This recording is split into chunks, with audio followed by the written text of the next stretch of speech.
8.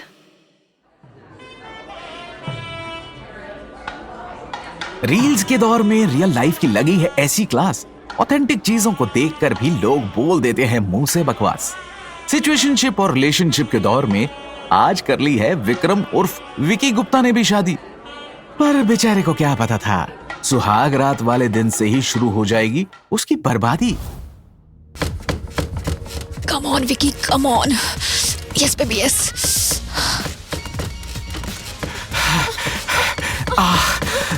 कियारा, सब कुछ रुक गया। विकी जोर जोर से ऐसे सांस ले रहा था जैसे अभी अभी हैवी वर्कआउट करके आया हो। तभी कियारा बेड से उठी और अपने बालों को बनाते हुए विकी की तरफ देखते हुए बोली, Vicky, are you done? इससे पहले कियारा अपनी पूरी बात कह पाती, विकी ने जवाब दिया, हाँ, I'm done. हो गया मेरा। ये सुनकर कियारा के होश उड़ गए। उस वक्त कियारा को ऐसा महसूस हुआ कि वो स्वर्ग के द्वार पर खड़ी है, लेकिन उसको खोलने की चाबी विकी कहीं भूल गया है। कियारा दंग थी, परेशान थी और हैरान भी। वो सिर्फ हाँफते हुए विकी के पूरे शरीर को ऊपर से नीचे देख सकती थी, लेकिन अफसोस कुछ कर नहीं सकती थी। तभी कियारा मन ही मन खुद से बोली, यार क्या सोचा था मैंने, सुहाग रात वाले दिन मैं तड़प तड़प के आहें भरूंगी, पर अब इसकी हालात देखकर ना अपनी किस्मत पर सिर्फ तौबा तौबा करने का दिल कर रहा है। मम्मी पापा ने कहाँ फंसा दिया मुझे। ठीक उसी वक्त विकी तुरंत कियारा की तरफ मुड़ा और उसके पास जाकर बड़े ही प्यार से बोला, क्या हुआ कियारा? कुछ भी तो नहीं हुआ विकी, एवरीथिंग इज फाइन। अपनी बात कहते ही विकी से अपना मुंह मोड़कर कियारा बेड पर लेट गई। उस वक्त विकी कियारा को हैरानी के साथ देख रहा था। विकी को काफी अच्छे से मालूम था कि कियारा बहुत ही एक्सट्रोवर्ट लड़की है और उसे पता था कि कियारा किसी से नहीं डरती।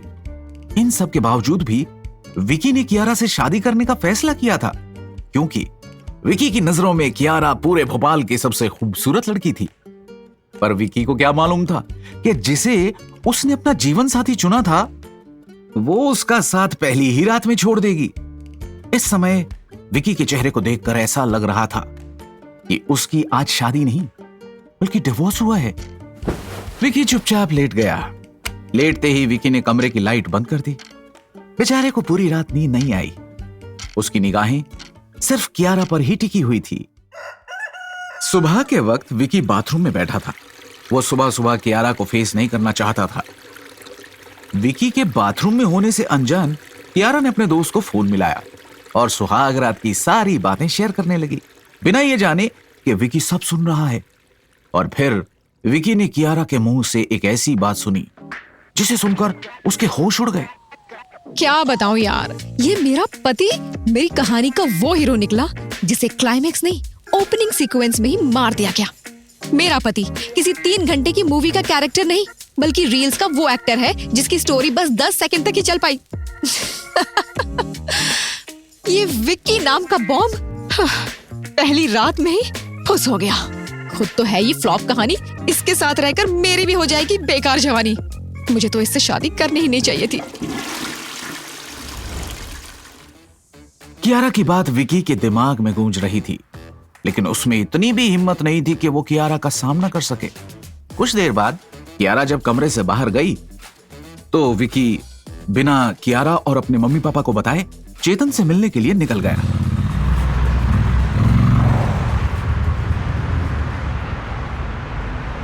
जैसे ही विकी चेतन के घर के बाहर पहुंचा, उसने देखा कि चेतन पहले से ही अपने हाथों में फूल माला लेकर खड़ा है। लेकिन जब चेतन की नजर विकी के उतरे हुए चेहरे पर गई तो वो हैरानी के साथ धीमी आवाज में खुद से बोला, भाई को जब मैंने फेरे लेते हुए देखा था तब तो भाई की शक्ल हीरे की तरह चमक रही थी, पर अब तो एकदम जला हुआ कोयला लग रहा है। इसकी ऐसी शक्ल मैंने पहली बार तब देखी थी जब इसके अंडों पर लेदर बॉल लगी थी, पर आज ऐसा क्या हुआ? तभी विकी उसके करीब आकर खड़ा हो गया। चेतन ने जैसे ही विकी को हार पहनाने के लिए अपने हाथ आगे किए, विकी फ्रस्ट्रेटेड होकर बोला, अबे हट, पीछे हट। अरे तुझे क्या हुआ भाई? कहीं सुहागरात वाले दिन भाभी ने तेरी घोड़े जैसी जवानी के लू? अबे चल बे, खुद की बात मत कर। भोपाल के 14 विकी इरिटेटेड होकर चेतन के घर के अंदर चला गया। विकी के अंदर जाते ही चेतन ने आसमान की तरफ देखते हुए कहा, हे भगवान, ऐसा क्या हुआ इस चूते के साथ कि मेरी लेने पर तुला हुआ है? कहीं भाभी ने इसे सुहागरात वाले दिन भाई तो नहीं बोल दिया? फालतू में इसके लिए मैं फूलों की माला लेकर जहर ले आता, वो ज्यादा ठीक था। ये कहकर चेतन सीधा अपने घर के अंदर गया और विकी से उसकी सुहागरात के बारे में पूछने लगा, लेकिन विकी ने उसे इग्नोर किया। चेतन को चौंकाते हुए विकी ने आज पहली बार सुबह सुबह दारू पीनी शुरू कर दी। यह सिलसिला 3 दिन तक चलता रहा। विकी चेतन के घर आता, दारू पीता और बिना कुछ बोले चला जाता। लगातार 3 दिन तक चेतन के लाखों सवाल पूछने के बाद भी विकी ने एक भी जवाब नहीं दिया। और फिर आया चौथा दिन।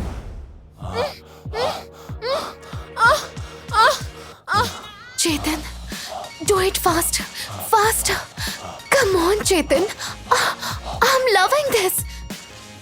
चौथे दिन जब विकी चेतन के घर में घुसा तो उसे सिर्फ लड़की की तेज आवाजें ही सुनाई दे रही थी। Chetan, you're so good. ये सब सुनकर विकी को अंदर ही अंदर काफी बुरा लग रहा था। इस वक्त उसके दिमाग में कियारा की बोली हुई बात गूंजने लगी। मेरा पति किसी 3 घंटे की मूवी का कैरेक्टर नहीं, बल्कि रील्स का वो एक्टर है जिसकी स्टोरी बस 10 सेकंड तक ही चल पाई। ये विक्की नाम का बॉम्ब पहली रात में फुस हो गया। खुद तो है ये फ्लॉप कहानी, इसके साथ रहकर मेरी भी हो जाएगी बेकार जवानी। मुझे तो इससे शादी करनी ही नहीं चाहिए थी। कियारा की बोली हुई बात विकी के दिमाग में मानो एक लूप की तरह चल रही थी। इन ख्यालों के बीच कब आधा घंटा गुजर गया और कब उसने 3 पैग पी लिए उसे खुद भी पता नहीं चला। तभी अचानक विकी के कानों में एक आवाज गूंजी। Chetan, today was something special. आज तो मजा ही आ गया। ये सुनकर विकी को गुस्सा आ गया और वो सीधा चेतन के कमरे की तरफ चला गया। उसने बिना सोचे समझे चेतन के कमरे का दरवाजा खोल दिया। दरवाजा खुलते ही चेतन और उसकी दोस्त जोर से चिल्ला उठे। अबे साले, यहाँ मुजरा कर रहा हूं मैं, यहाँ क्यों आया है? चेतन की दोस्त ने तुरंत खुद को कंबल से ढक लिया। चेतन आगे कुछ बोलने ही जा रहा था, तभी विकी इरिटेटेड होकर चिल्लाया, अबे चुप हो जाओ सालो, बंद करो ये सब। मुझे तेरी बंदी की ये आवाज बिल्कुल पसंद नहीं आ रही है। जो करना है म्यूट होकर करो। साले क्या चाहता है? ईयरफोन लगा लूं सेक्स के टाइम? इतने में चेतन की दोस्त गुस्से में बोली, ए, तेरा दिमाग खराब हो गया है क्या? तुझे आवाज से तकलीफ हो रही है तो घर से निकल जा। ये सुनकर चेतन ने तुरंत कहा, ए, तुम मेरे दोस्त को ऐसे नहीं बोल सकती, ये मेरा बेस्ट फ्रेंड। इससे पहले चेतन अपनी बात पूरी कह पाता, उसकी दोस्त ने उसे जोरदार थप्पड़ जड़ दिया और कंबल को लपेटकर बाथरूम के अंदर चली गई। चेतन मुंह बनाकर अपने गालों को सहलाते हुए विकी से बोला, अबे हरामखोर, तुझसे मेरी खुशी देखी नहीं जाती क्या? साला खुद तो शादी कर बैठा है, मेरे रिलेशनशिप्स की क्यों बर्बादी कर रहा है? चेतन ने कोई जवाब नहीं दिया। अबे बोल, क्या हुआ तुझे? इतने दिनों से देख रहा हूँ, साले देवदास बन के घूम रहा है। कुछ वक्त के लिए विकी एकदम शांत था। ठीक उसी वक्त चेतन की दोस्त बाथरूम से निकली और घर से बाहर जाने लगी। उसे रोकते हुए चेतन ने कहा, बेबी मत जाओ, बेबी बेबी प्लीज। हट! जैसे ही चेतन की दोस्त उसके घर से गई, वैसे ही विकी फूट फूट कर रोने लगा। कुछ समझ गया मैं। पूरे घर में एकदम सन्नाटा छा चुका था। तभी चेतन विकी की तरफ देखकर बोला, लोग कहते हैं कि कमबैक ऐसा करो कि किसी को तुम्हारे डाउनफॉल के बारे में पता ही ना चले, पर तेरा तो कमबैक होने से पहले ही सब कुछ फेल हो गया। छी, जिससे रात में गेटअप जवानी के गाने गाने थे, वो इतनी जल्दी कैसे पानी पानी हो सकता है? चुप कर भाई, ऐसा मत बोल। सही कहा तूने तो साले मुझे बोलने लायक भी नहीं छोड़ा है। ये सब सुनने से पहले मैं बहरा क्यों नहीं हो गया? चेतन की ये बात सुनकर विक्की चिल्लाते हुए बोला, साले तू दोस्त है या दुश्मन? मेरे सामने मेरे ही लेने पर तुला हुआ है तू। भाड़ में जा तू, नहीं करूंगा तेरे से बात में।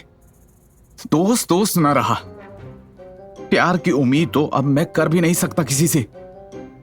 अपनी बात कहते ही विक्की जैसे ही आगे बढ़ने लगा, तुरंत चेतन ने उसके कंधे पर हाथ रखा और अपनी हंसी को कंट्रोल करते हुए बोला, तू फिक्र मत कर मेरे भाई, मैं तुझे ऐसे दुखी नहीं देख सकता। मेरे पास तेरी प्रॉब्लम का एक ऐसा सॉल्यूशन है जिसको पाकर तू भाभी के दिल में दोबारा अपनी जगह बना लेगा। ऐसा क्या सॉल्यूशन है तेरे पास? तुम्हारे और भोपाल के हर मर्द के प्रॉब्लम का सॉल्यूशन है मिस्टर ऋषि राज और उसकी बीवी मेनका। कौन है ये दोनों? ये वो लोग हैं जो खुशियां बांटते हैं। अब तुम्हारी बंद पड़ी खुशियों का ताला भी यही दोनों खोलेंगे। चलो चलते हैं इनसे मिलने। अपनी बात कहकर चेतन घर से बाहर निकल गया। विकी को अपने दोस्त पर भरोसा था, इसलिए वो भी बिना कोई सवाल जवाब किए उसके पीछे हो चला। जहां एक तरफ विकी कियारा के साथ दूरियां घटाने का सोच रहा था, वहीं दूसरी तरफ कियारा कमरे में बैठकर विकी से इतनी दूर जाने की प्लानिंग कर चुकी थी जिसका विकी को अंदाजा भी नहीं था। जैसे ही कियारा के फोन की घंटी बजी, कियारा ने तुरंत फोन उठाया। सामने से उसे एक आदमी की आवाज सुनाई दी। आई होप आपने कंफर्मेशन मेल देख लिया होगा। Congratulations Kiara, see you soon in France. Oh thank you so much. Kiara ने तुरंत अपना मेल ओपन किया और उसे देखकर वो मुस्कुराते हुए खुद से बोली, मेरे लिए ना ये भोपाल बना है और ना ही ये विकी। मैं तो 3 महीने के अंदर अपना कंटेंट क्रिएशन का कोर्स करने के लिए फ्रांस चले जाऊंगी। देखते हैं मुझे कौन रोकता है। Now no one can stop me. Bed से उठने से पहले कियारा ने मुस्कुराते हुए अपने फोन पर आए फ्रांस के इंस्टीट्यूट के मेल का स्क्रीनशॉट लिया और उसे अपने दोस्त को भेजकर कमरे से बाहर चली गई।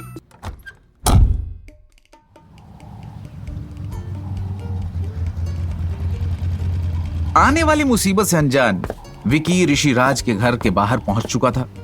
बाइक से उतरते ही चेतन ने उसे समझाते हुए कहा, मेरी बात ध्यान से सुन। ऋषिराज आदमी बढ़िया है, लेकिन उसकी औरत मेनका, उसका नाम भगवान ने मेनका ऐसे ही नहीं रखा है। वो किसी को भी अपने जाल में फंसा सकती है, समझा? क्या कह रहा है भाई? उसकी तो शादी हो गई है, वो क्यों मेरे करीब आएगी? भाई उसकी शादी जरूर हुई है, लेकिन उसकी ठरक की नहीं। वो तेरे करीब जरूर आएगी। बच कर रहना, नहीं तो कहीं के नहीं रह जाओगे। हाँ समझ गया। चेतन ने जैसे ही ऋषिराज के घर की घंटी बजाई, तुरंत उसके घर का दरवाजा खुला। दरवाजे की दूसरी तरफ खड़ी थी अचानक मेनका विकी के करीब आई और बड़े ही प्यार से उसके कान में फुसफुसाती हुए बोली, क्या हुआ, रुक क्यों गए? पाती विकी चिल्लाते हुए बोला, नहीं नहीं, मुझे ये सब ठीक नहीं लग रहा है। चेतन भाई, मुझे नहीं चाहिए इनकी हेल्प। अरे ये तो मुझे ना घर का छोड़ेंगे ना घाट का। अरे भाई तू जो समझ रहा है। चुप हो जा साले। मदद मांगी थी तुझसे और मदद के नाम पर तू मुझे ऐसी जगह ले आया जिसके बारे में अगर किसी को पता चला तो मैं किसी से मदद मांगने के लायक भी नहीं बचूंगा। जा रहा हूं मैं यहां से। अरे विकी भाई रुक जा, तू गलत समझ रहा है। विकी बिना चेतन की बात सुने घर से बाहर भाग निकला था। चेतन भी उसके पीछे पीछे भाग रहा था। ऋषिराज और मेनका दोनों को भागता देख रहे थे। तभी ऋषिराज मुस्कुराते हुए मेनका से बोला, इसके तो लग चुके हैं। क्या विकी वापस उनके पास आएगा? क्या होगा जब उसे कियारा के फ्रांस जाने की सच्चाई पता चलेगी? क्या विकी अपनी शादी बचा पाएगा? कैसे रोकेगा विकी कियारा को फ्रांस जाने से? जानने के लिए सुनते रहिए लड़की ब्यूटीफुल, ओनली ऑन 8।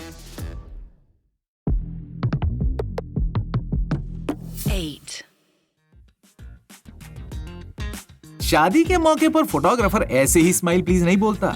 उसके बोलने का असली मकसद होता है दूल्हे को ये समझाना कि बेटा आज हंस ले जितना हंसना है, आने वाले दिनों में अब कब हंसेगा इसकी गारंटी तो अब ऊपर वाला भी नहीं लेगा। बेचारा विकी चला था हलवा खाने, मुंह तो जला ही, ऊपर से अब बीवी को न मुंह दिखाने लायक बचा और न ही अपना। खैर छोड़ो। अबे मिलिट्री में नहीं भर्ती होना है मुझे, भागना बंद कर, रुक जा। साले पूरी जिंदगी अपने हाथ से काम बना लूंगा, लेकिन ऐसे छिछोरों से कुछ नहीं सीखूंगा। उनका घर देखा है? साला लोग कहते हैं कि घर एक मंदिर होता है, लेकिन उनका घर किसी बी ग्रेड मूवी की लोकेशन लग रहा था। तुझे जाना है ठीक है जा, लेकिन एक बात याद रखना, तेरी प्रॉब्लम का सॉल्यूशन पूरे भोपाल में सिर्फ इन्हीं दोनों के पास है। उसकी बीवी ठरकुल्ली जरूर है, लेकिन उसका पति वो तुझे ऐसा ज्ञान देगा, भाभी तुझे रील का आटू झाटू स्टार नहीं बल्कि मूवीज का सुपरस्टार कहेंगी। ये सुनकर चेतन तुरंत अपनी जगह पर रुक गया और बिना वक्त गवाए विकी की तरफ बढ़ने लगा। विकी को नजदीक आता देख चेतन के चेहरे पर शैतानी मुस्कान आ गई। सच बता, क्या सच में कियारा की नजरों में हीरो बन जाऊंगा? अरे सिर्फ हीरो नहीं तो उसकी लाइफ का जॉनी सिंस बन जाएगा। पर जब तेरा दिल करे डॉक्टर बन जाना, कभी प्लम्बर और कभी डिलीवरी बॉय, और जब मूड ज्यादा एडवेंचरस हो तो तू एस्ट्रोनॉट बनकर उनके दिल की गैलेक्सी में घुस जाना। ये सब सुनकर विकी एक पल के लिए ख्वाबों की दुनिया में खो गया। उसने अपने ख्वाबों में देखा कि वो बेड पर बैठा है और कियारा उसकी तरफ देखकर कमरे का दरवाजा बंद कर रही है। फिर विकी ने देखा कि उसका बेड जोरों से हिल रहा है और सबसे आखिर में उसने अपनी गोद में एक रोता हुआ बच्चा देखा। तभी उसने अपने ख्वाबों में देखा कि उसका बच्चा उसकी तरफ देखते हुए बोला, इतनी जल्दी क्या है पापा मुझे दुनिया में लाने की? पहले मम्मी के साथ अपनी दुनिया तो बसा लो। ओए, कहाँ खो गया विकी? हाँ भाई। तो चलें विकी। हाँ चलते हैं। मम्मी। अबे डर मत, ये तेरे साथ डॉग स्टाइल नहीं करेगा। कुत्ता है, भौंकेगा और निकल जाएगा। अबे दूर रख इसको, मुझे कुत्तों से काफी डर लगता है। ठीक उसी वक्त विकी और चेतन को दूर से एक तेज आवाज सुनाई दी। ये कुत्ता नहीं, मेरा बेटा है और इसका नाम मिशनरी है। इसको गुस्सा दिलाया तो ये तुम्हारे ऊपर ले तुम्हारी। बस बस, आगे मत बोलो, समझ गया मैं। मिशनरी एक लैब्राडोर डॉग अपनी जीभ से पानी टपका रहा था। विकी को हमेशा से ही कुत्तों से तकलीफ थी। न जाने अब वो मिशनरी से कैसे बचाएगा खुद को। भाई, ये कुत्ता सिर्फ मुझे ही क्यों देखे जा रहा है? उसे असली कुत्तों की पहचान होगी ना।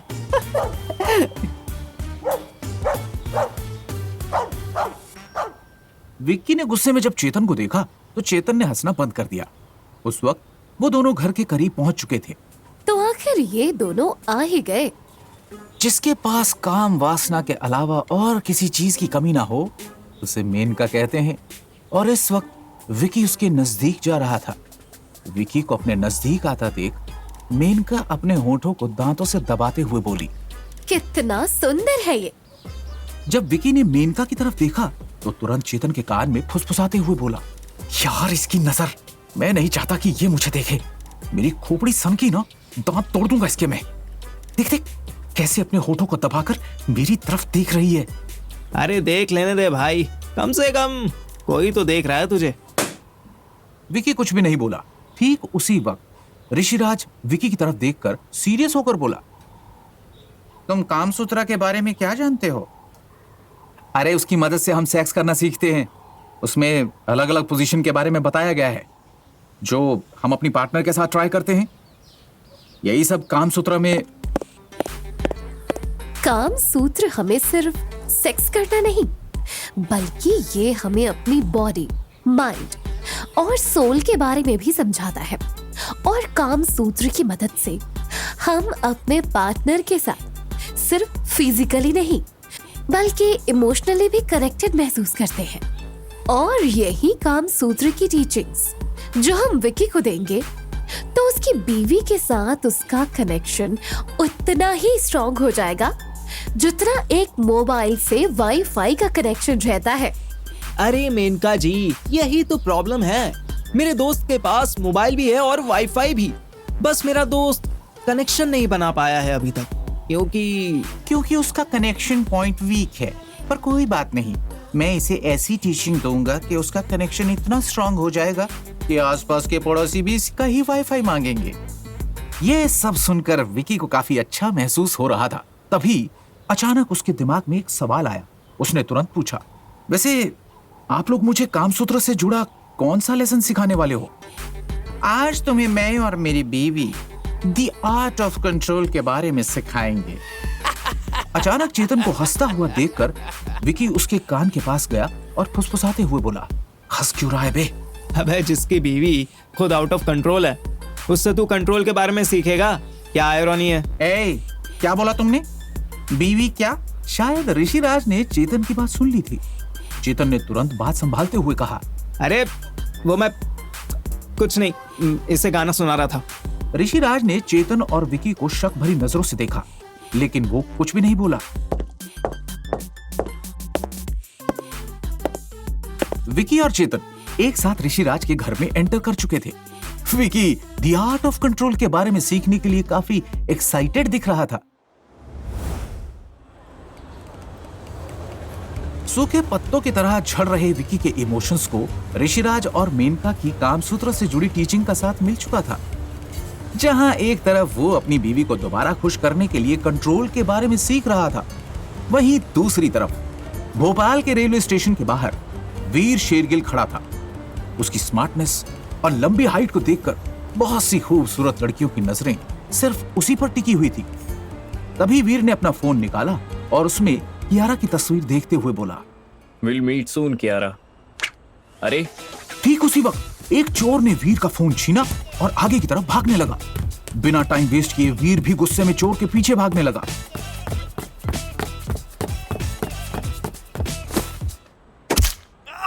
चोर के करीब पहुंचते ही वीर ने उसे इतनी जोर का मुक्का मारा कि वो चोर जमीन पर जा गिरा। उधर मौजूद सभी लोग वीर को ही देख रहे थे। वीर ने तुरंत अपना फोन उस चोर के हाथों से छीना और सीरियस होकर बोला, मेरी चीज को जो कोई भी मुझसे छीनता है मैं उसे छोड़ता नहीं हूँ। अपनी बात कहकर वीर ने अपनी शर्ट के कॉलर को ठीक किया, अपने बालों को संवारा और एक हल्की सी मुस्कान के साथ बोला, मेरी चीज मुझसे कोई भी नहीं चुरा सकता। जो मेरा है वो मेरा ही रहेगा। ये कहकर वीर ने अपना चश्मा निकाला और उसे पहनकर रेलवे स्टेशन के बाहर निकल गया। वीर और कियारा के रिश्ते से अनजान Vicky the art of control के बारे में सीख रहा था। काम सूत्र में कंट्रोल का मतलब है अपने इमोशंस और डिजायर पर पूरी तरह से काबू पाना, और ये तुम तभी कर सकते हो अगर तुम्हारे अंदर पेशेंस और सेल्फ कंट्रोल है। ये सब बोलते समय मेनका सिर्फ विकी के नजदीक आती जा रही थी। तभी चेतन मेनका की तरफ देखकर धीमी आवाज में बोला, जो खुद आउट ऑफ कंट्रोल हो जाती है उसके मुंह से कंट्रोल के बारे में सुनकर काफी अच्छा लग रहा है। तुमने कुछ कहा क्या? नहीं, मैं तो कुछ नहीं बोला।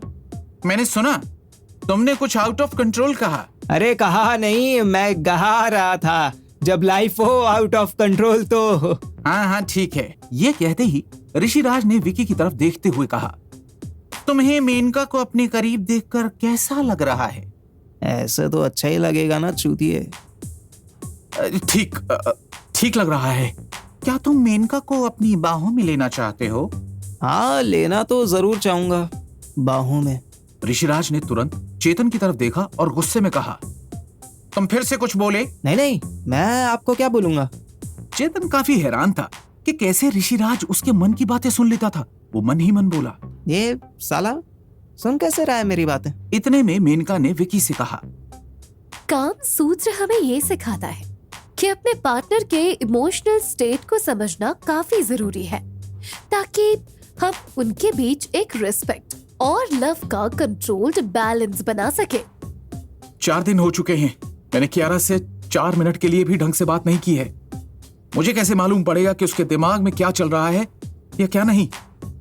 जो नहीं किया उसके बारे में बात करने का कोई फायदा नहीं। अब जो करना है वो सोचो। अगर तुम्हें अपने रिलेशनशिप के बैलेंस को कंट्रोल करना है तो तुम्हें आज से ही कियारा से बात करनी शुरू करनी होगी। उससे कुछ भी बात करो, लेकिन करो। वाह बुड्ढे, जितने अच्छे से मेरे दोस्त को समझा रहा है उतने ही अच्छे से अपनी बीवी को समझा लेता। कम से कम इसके जवानी के किस्से पूरे भोपाल में तो ना सुनने को मिलते। क्या तुमने कुछ कहा चेतन? नहीं, मैंने तो कुछ नहीं कहा। ठीक उसी वक्त मेनका ने अपना हाथ विकी के कंधे पर रखा और उसकी आंखों में आंखें डालकर बड़ी ही धीमी आवाज में बोली, बात नहीं करने से सिर्फ प्रॉब्लम्स और मिसअंडरस्टैंडिंग्स ही बढ़ती है, इसीलिए बात करना जरूरी है, क्योंकि इससे ही तुम्हारे बीच में क्लैरिटी आएगी और तभी तुम अपने इमोशंस को कंट्रोल्ड तरीके से एक्सप्रेस कर पाओगे। मैं बात करूंगा। हाँ, जरूर करना।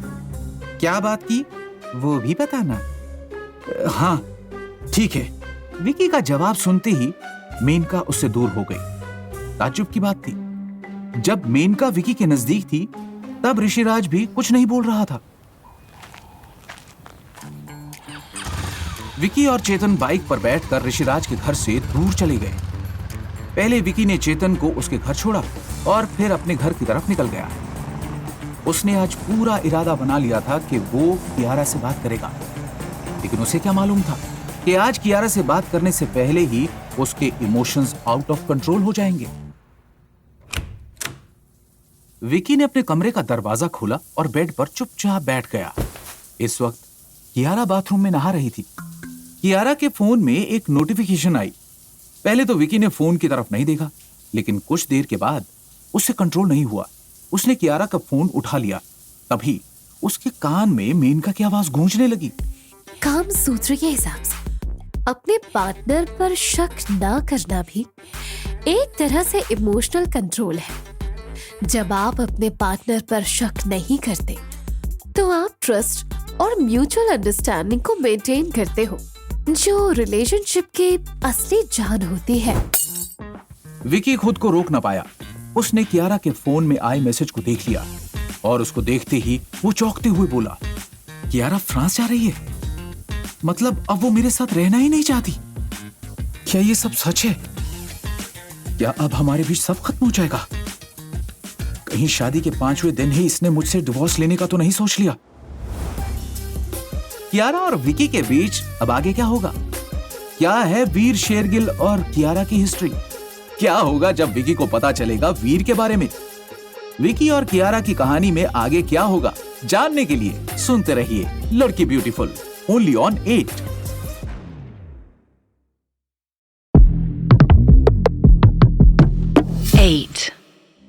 पहले का प्रेमी कहता था कि मैं आसमान से चांद तारे तोड़ लाऊंगा, लेकिन आज का प्रेमी कहता है तू अगर 1% भी अच्छा नहीं हुआ तो मैं तुझे छोड़ जाऊंगा।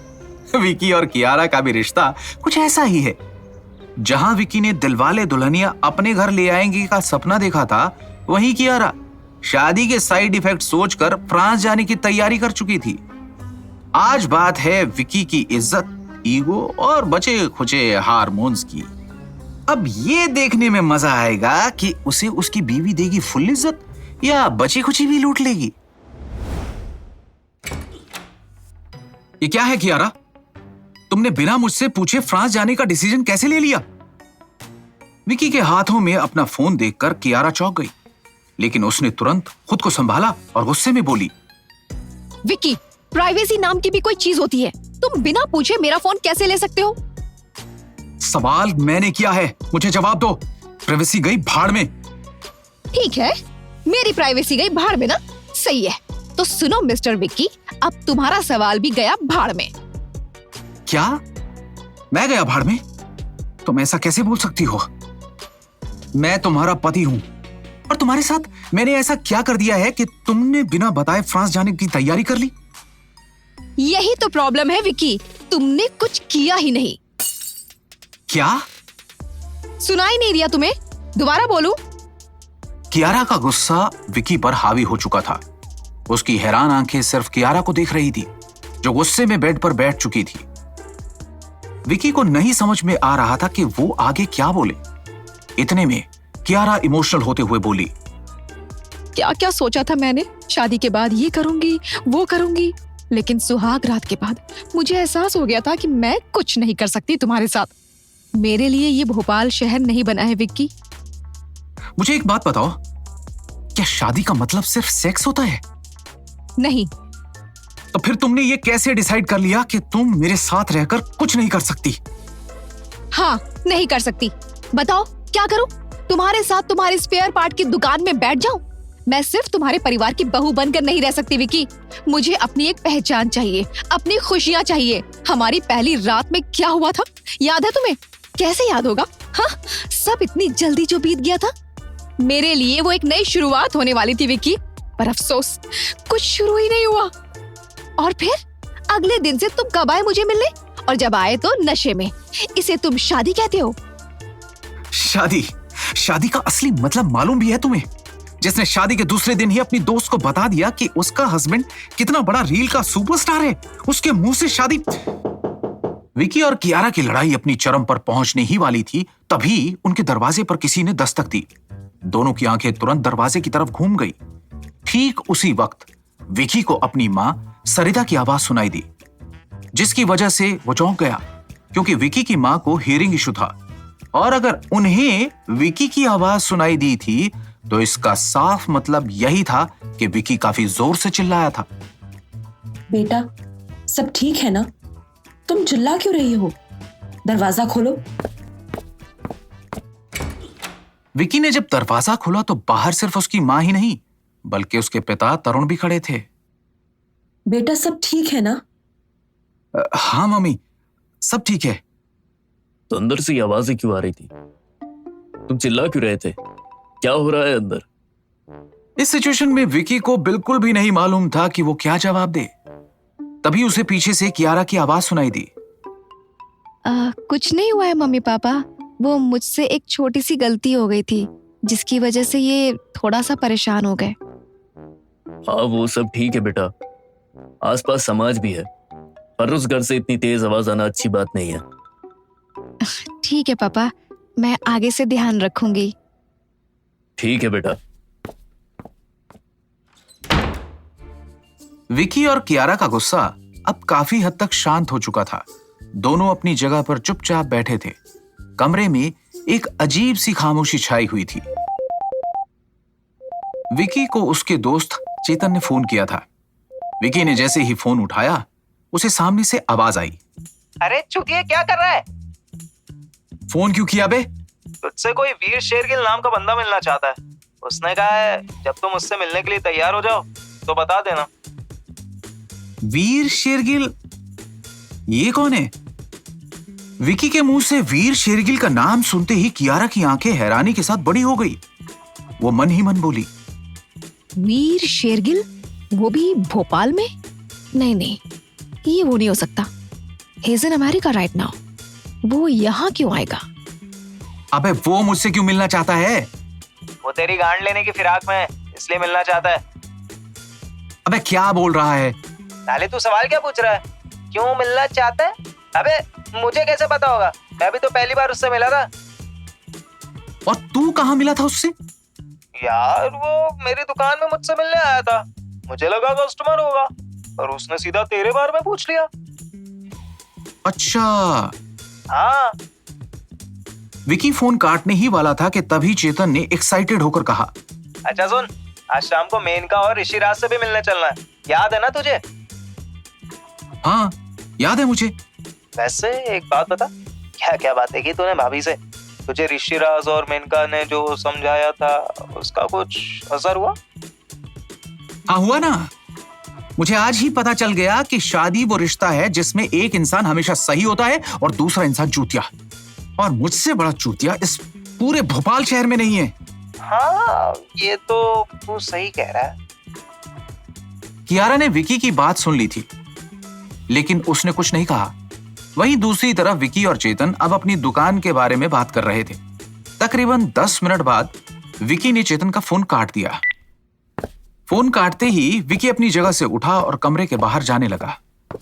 दरवाजा खोलने से पहले उसने अपनी नजर कियारा की तरफ घुमाई और बिल्कुल सीरियस होकर बोला, मुझे नहीं मालूम कि हमारी शादी कब तक चलेगी, पर मुझे ये जरूर मालूम है कि शादी तय होने से लेकर आज तक जितनी बार भी मैंने तुमसे बात की सच्चे दिल से की, बिना किसी दिखावे के की, और इसकी उम्मीद मैं तुमसे भी करता हूं।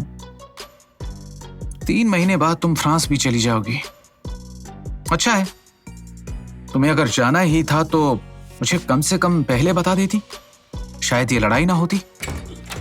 विकी की बात सुनकर कियारा तुरंत उठी और विकी के नजदीक जाकर उसका हाथ पकड़कर उसे कमरे के अंदर खींच लिया। उस समय कियारा इस बात से अनजान थी कि उसकी ये हरकत विकी की मां सरिता अपनी आंखों से देख चुकी थी।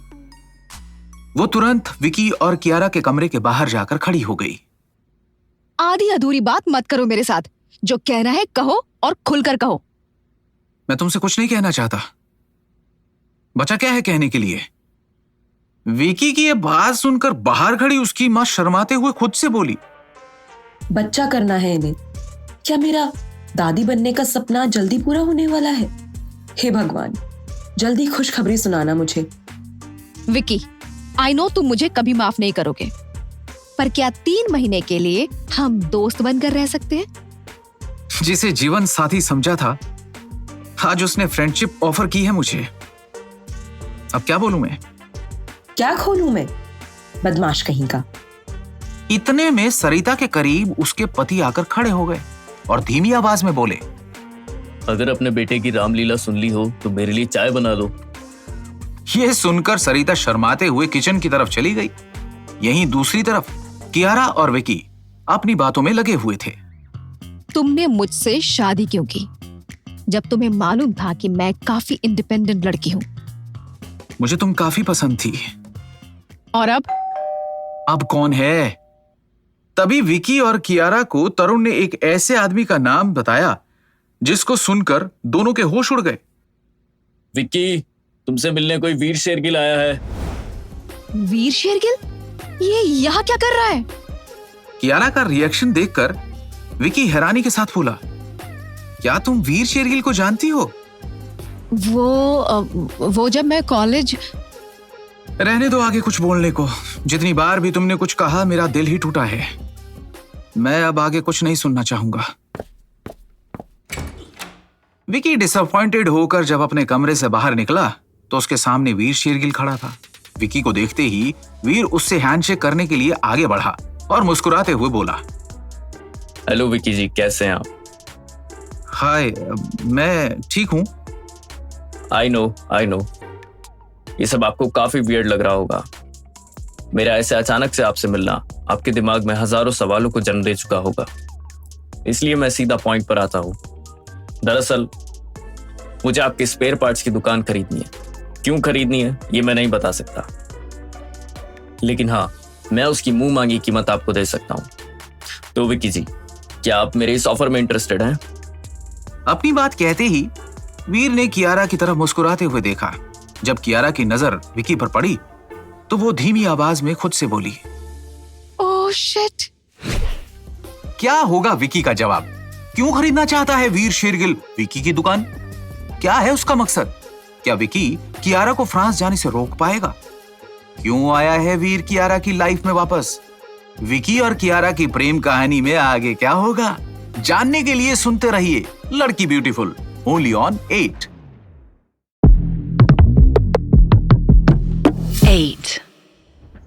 किसी महान आदमी ने कहा था कि बीते हुए पल कभी लौट कर वापस नहीं आते, पर उनकी यादें हमेशा जिंदा रहती हैं। लेकिन कियारा की जिंदगी में उसका कॉलेज फ्रेंड वीर शेरगिल भी आ गया था और अपने साथ अनगिनत यादें भी ले आया था। कुछ ऐसी यादें जिनको सोचकर कियारा का दिल जोरों से धड़कने लगा था। I can't believe this. मैंने तो सोचा था कि कॉलेज फेयरवेल के बाद इसका चेहरा दोबारा कभी देखने को नहीं मिलेगा, पर ये वापस आ गया। लेकिन क्यों? जहां एक तरफ कियारा वीर को देखकर हैरान थी, वहीं दूसरी तरफ विकी और उसके पापा वीर के दिए हुए ऑफर से असमंजस में पड़ चुके थे। उन्हें नहीं समझ में आ रहा था कि वो क्या फैसला ले।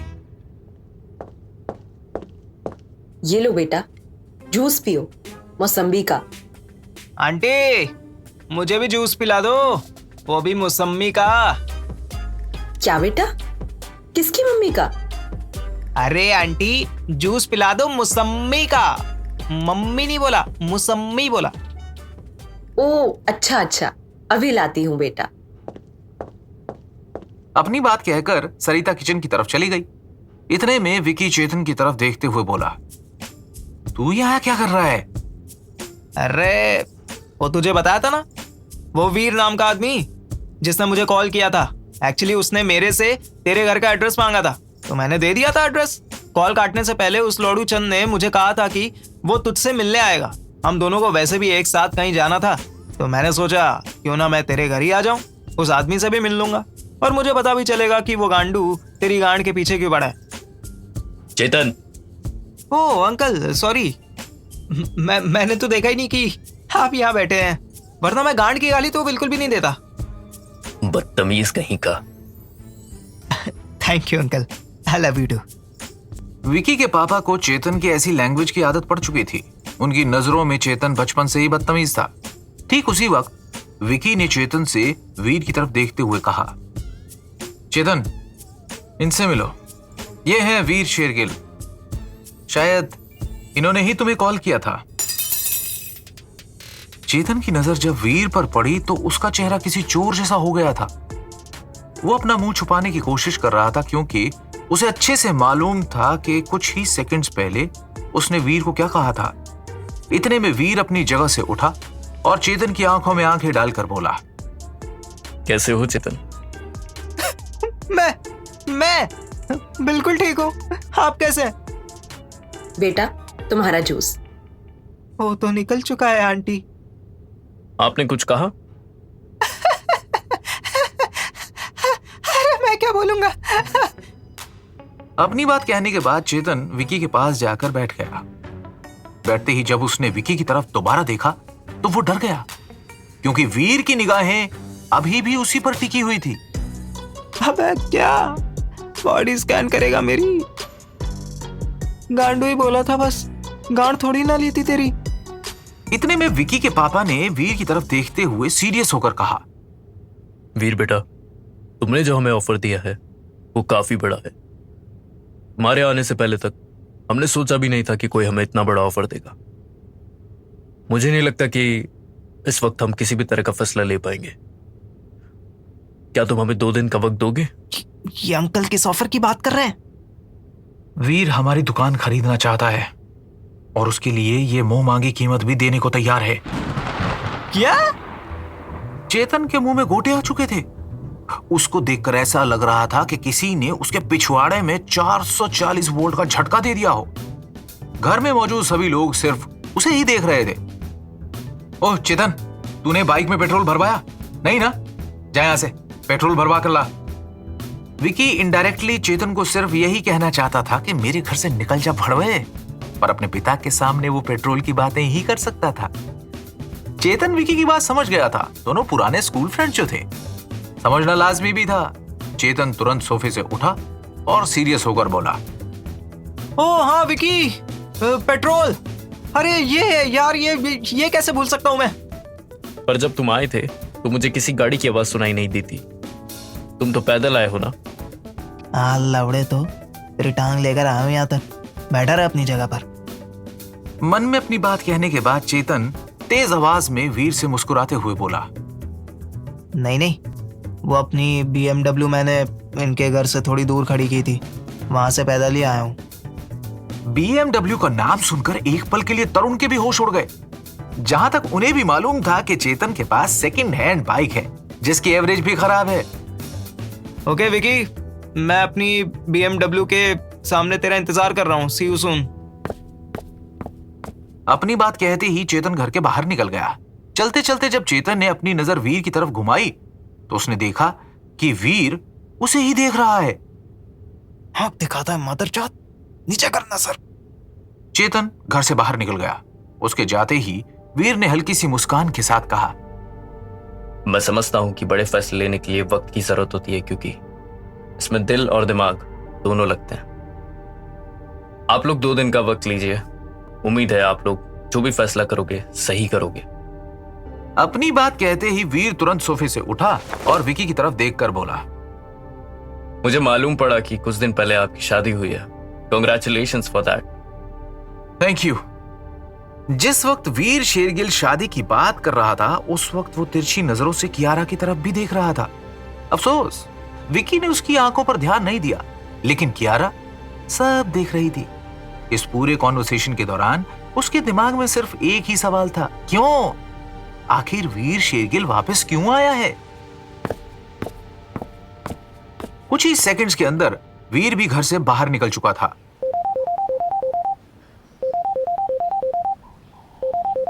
मैं तुझे एक गाड़ी का नंबर भेज रहा हूं, जरा इसका कायदे से ख्याल रखना। वीर ने फोन काट दिया और फिर तुरंत चेतन की बाइक का नंबर किसी आदमी को सेंड कर दिया। इन सब बातों से अनजान विकी और उसके पापा एक साथ बैठे हुए थे। मुझे नहीं लगता कि ऐसा ऑफर हमें कोई हर रोज देगा। आपको दुकान बेच देनी चाहिए। मुझे सोचने का वक्त दो। मैं इतनी जल्दी इतना बड़ा फैसला नहीं ले सकता। ठीक है, जैसा आपको सही लगे। विकी ने अपने पापा को कभी भी किसी चीज के लिए कोई भी सवाल नहीं उठाया था। आज भी उसने वही किया। अपनी बात कहकर वो कमरे की तरफ चला गया। कमरे के अंदर घुसते ही विकी ने देखा कि कियारा बेचैन बैठी हुई है। वो कियारा से कुछ बोलना तो नहीं चाहता था, लेकिन वो कियारा को बेचैन देखकर खुद को रोक नहीं पाया। क्या हुआ तुम्हें? इतनी परेशान क्यों हो? कुछ नहीं, मेरा सर दर्द हो रहा है। मम्मी से दवाई ले लो। ये कहकर विकी ने टेबल पर रखे अपने पर्स को उठाया और कमरे से बाहर जाने लगा। तभी कियारा बोली, Vicky, I want to go for shopping today. मैं चली जाऊं? ये सुनकर विकी ने कियारा को तंज कसते हुए कहा, जिंदगी से जाने का फैसला जब तुमने अकेले ले लिया तो शॉपिंग के लिए मुझसे क्यों पूछ रही हो? तुम्हें जो सही लगे वो करो। आने वाले 3 महीने में मुझे जो सही लगेगा मैं वो करूंगा। कियारा ने विकी का जवाब सुना लेकिन कुछ बोली नहीं। उसे मालूम था कि विकी की जगह कोई और आदमी होता तो शायद हंगामा खड़ा कर सकता था, लेकिन विकी शांत था।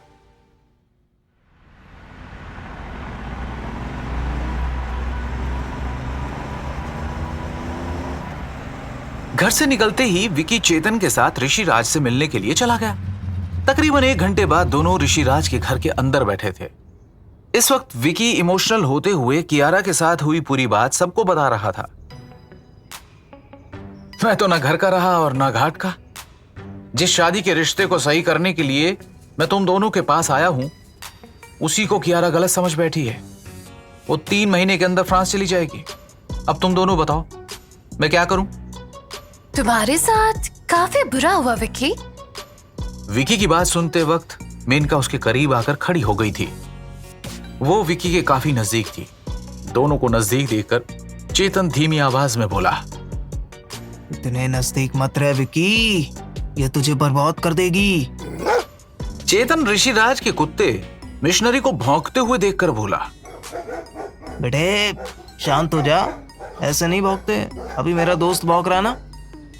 विकी ने चेतन की तरफ गुस्से में देखा लेकिन कुछ कहा नहीं। लेकिन चेतन को विकी की शक्ल देखकर ऐसा मालूम होता था कि विकी कुछ ही सेकंड के अंदर काट खाएगा। ठीक उसी वक्त ऋषिराज बोले, ये तो तुम्हारे साथ काफी गलत हुआ है। तुम्हारी शादी की ट्रेन तो चलने से पहले ही पटरी से उतर गई। हाँ, सुहाग रात वाले दिन इसके इंजन ने भी तो 10 सेकंड में अपना कमाल दिखा दिया था। साले तेरी बात कोई सुने या नहीं, मुझे सब सुनाई देता है। चेतन अपने गालों को सहलाते हुए जोर से बोला, तू ऐसे रोएगा तो ऐसी बात करूंगा ना। यहाँ आकर तूने ये तो कह दिया कि 3 महीने बाद भाभी तेरी गांड पर लात मार के चली जाएंगी। साले, एक बार भी तूने ये नहीं कहा कि 3 महीने के अंदर तू भाभी का दिल जीत लेगा। घर में एकदम सन्नाटा छा गया। उधर मौजूद किसी को भी चेतन के मुंह से ऐसी बात की उम्मीद नहीं थी। यहां तक कि घर का कुत्ता मिशनरी भी चेतन को देखकर अपनी पूंछ हिलाने लगा था। जब चेतन ने देखा कि सबकी निगाहें उस पर टिकी हैं, तो उसने ज्ञान देना शुरू कर दिया। विकी मेरे भाई, भाभी जरूर बेवफा निकली, पर तू उनकी जिंदगी में अपने प्यार का एम्पलीफायर बजाकर उनका दिल जीत सकता है। आज भाभी जरूर बोल रही हैं कि हम आपके हैं कौन, लेकिन कामसूत्रा की इन्हीं क्लासेस के बाद भाभी सीधा बोलेंगी, रहना है तेरे दिल में। हाँ, चेतन सही कह रहा है विकी। जिंदगी में सबसे खतरनाक चीज होती है उम्मीद टूटना।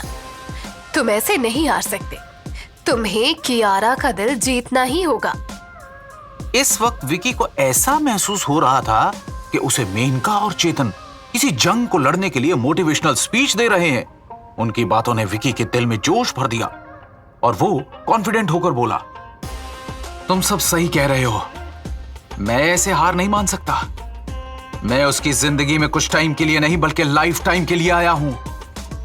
मैं नहीं जाने दूंगा उसे। वो सिर्फ मेरी है। और मैं भी। मेनका की ये बात सुनकर विकी ने जब मेनका की तरफ देखा तो मेनका सिर्फ उसे ही मुस्कुराते हुए देख रही थी। ठीक उसी वक्त ऋषिराज ने सीरियस होकर कहा, विकी, जितनी प्रॉब्लम्स तुमने मुझे बताई है उसको समझते हुए आज हम तुम्हें म्यूचुअल अंडरस्टैंडिंग के बारे में बताएंगे। विकी, काम सूत्र के मुताबिक कपल्स के बीच में म्यूचुअल अंडरस्टैंडिंग तभी बढ़ सकती है जब दोनों एक दूसरे की प्रॉब्लम्स को पेशेंटली सुने और समझे। दोनों के बीच कॉन्वर्सेशन होना काफी जरूरी है। आज के इंसिडेंट के बाद हमें इस बात का यकीन हो चुका है कि कियारा को सिर्फ एक चीज से नहीं बल्कि तुमसे जुड़ी बहुत सारी चीजों से प्रॉब्लम है, लेकिन वो क्या है ये पता लगाना तुम्हारा काम है और वो तुम तभी पता लगा सकते हो जब तुम उससे बात करोगे। कपल के बीच एक अच्छी कॉन्वर्सेशन न सिर्फ दोनों को इमोशनली कनेक्ट करती है बल्कि लव और रिस्पेक्ट के बीच एक परफेक्ट बैलेंस भी बनाती है। मेनका ने अपना हाथ विकी के दिल पर रखा और फिर मुस्कुराते हुए बोली, विकी, दिल से निकली हुई बात कभी झूठी नहीं होती।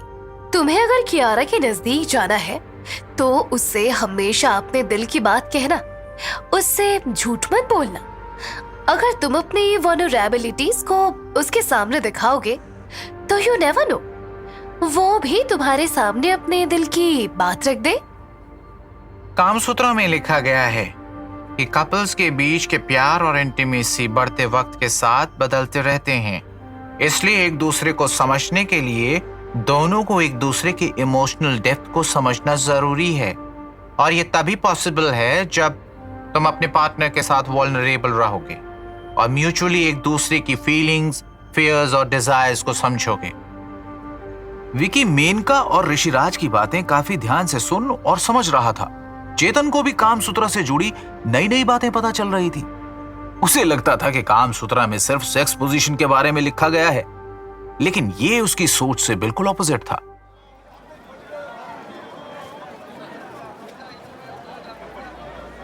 जहां एक तरफ विकी अपनी पर्सनैलिटी को कामसूत्रा की टीचिंग से बदलने की पूरी कोशिश कर रहा था, वहीं दूसरी तरफ उसकी बीवी कियारा भोपाल के चौक बाजार में अपने लिए नए कपड़े देखने में मशरूफ थी।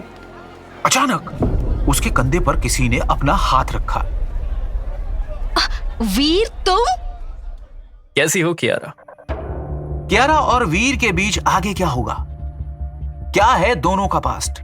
क्या विकी को दोनों के पास्ट के बारे में पता चलेगा? ऋषिराज और मेनका विकी को आगे क्या सिखाएंगे? क्या होगा जब विकी अपनी कामसूत्रा की टीचिंग्स कियारा पर अप्लाई करेगा?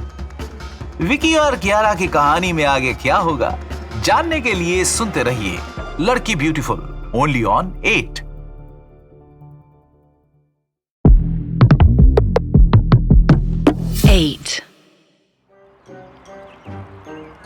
सुनो सुनो सुनो, वीर शेरगिल और कियारा बीच बाजार में मिल चुके हैं। दोनों के मस्त मस्त नैन भिड़ चुके हैं। वीर को देखकर कियारा थी हैरान और परेशान, पर वीर के चेहरे पर थी क्यों मुस्कान? जो भी कस्में खाई थी हमने, वादा किया था जो मिलके, क्या तुम्हें याद है? ये तुम्हारा गाना गाकर सवाल पूछने की आदत ना गई नहीं। ये सुनकर वीर ने ऐसी बात कही जिसे सुनकर कियारा के चेहरे पर मुस्कान गायब हो गई। सही कहा तुमने कियारा, मैं नहीं बदला और सब बदल गए। वो दोनों बीच बाजार में खड़े थे। उन्हें चारों तरफ की आवाज आनी चाहिए थी, लेकिन वो एक दूसरे को देखकर अपने पास्ट में ऐसे खो गए कि उन्हें अपने आसपास का सुनना बंद हो गया।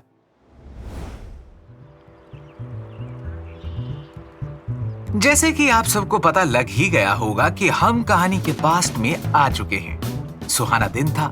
कॉलेज के ग्राउंड कैंपस में सुनहरी धूप बिखरी हुई थी। साल कोविड से पहले का था। भाई आज अपनी एक अनऑफिशियली पार्टी है, घर होगा लोडू ललित का, आ जाओगे ना तुम सब? यार, जब से इस कियारा ने मिर्जापुर देख लिया ना, तब से इसकी गालियों का रेशियो गांड फाड़े। अबे चुप कर चूतिए। चारों तरफ शोर मच गया कि देखो वीर शेरगिल आ गया है उनका रखवाला नंबर 1 वीर शेरगिल। कॉलेज के दिनों में तो चिल था बंदा, अब कैसा है ये तो आगे पता चलेगा। वीर शेरगिल, इसे जब भी देखती हूँ ना मेरा मन करता है जोर का तमाचा मारूं इसे, लुक्खा कहीं का। How can you say this to him यार? He looks decent to me. अच्छा तो है यार, और स्मार्ट भी है। यार कल मैं अपने घर जा रही थी, मैंने वीर शेरगिल की गाड़ी के अंदर कियारा को देखा। मैं वीर शेरगिल को अपना बॉयफ्रेंड मान चुकी थी। अरे मैं तो व्रत भी रखने को तैयार थी, लेकिन ये तो धोखा दिया इसने मुझे। वाह जी वाह, निब्बी कहीं की। सोचा सब तूने, किया सब तूने, इल्जाम वीर शेरगिल पर लगा दिया। जहां एक तरफ दो सखियां लेने में लगी थी एक दूसरे की क्लास, वहीं दूसरी तरफ वीर शेरगिल कियारा के साथ कैंटीन में बैठ चुका था। दोनों ने एक दूसरे का हाथ पकड़ा हुआ था। वीर, तुम आज की पार्टी में आ रहे हो ना? यार प्लीज मुझसे तो ये सवाल ना पूछ। मैं तुम्हारे कहने पे कहीं भी आ जाऊंगा। अगर तुम दोनों का ट्रू लव खत्म हो गया हो तो अपनी अनऑफिशियल पार्टी पर फोकस करें। यार ध्रुव, मेरे आसपास मत रहा कर। वीर, काम योरसेल्फ। तुझे कालीन भैया बनने की जरूरत नहीं है। ना, ये तो लोडू ललित है। इस बात को सुनकर ध्रुव के अलावा हर कोई हंसा। सबको हंसता हुआ देखकर ध्रुव ने कॉलेज छोड़ दिया। अरे रुको सालो, कॉलेज इसलिए छोड़ा क्योंकि उसे लंदन जाना था। गरीबों के कॉलेज में नहीं पढ़ती थी कियारा, वो भोपाल के सबसे बड़े कॉलेज में पढ़ती थी। उसके आसपास के सब दोस्त अमीर थे। कियारा भी अच्छी फैमिली से आती थी। चलो रात की अनऑफिशियल पार्टी पर आते हैं।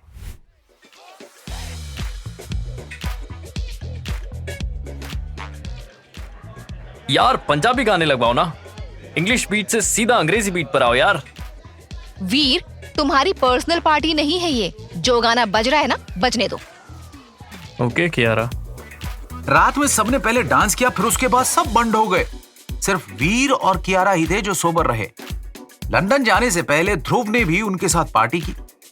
वो इस पार्टी को अपनी बेस्ट मेमोरी बनाना चाहता था, लेकिन उसने इतनी दारू पी ली थी कि उसे खुद भी नहीं पता चल रहा था कि वो क्या कर रहा है। दारू ने उसकी मेमोरी की गांड मार ली थी।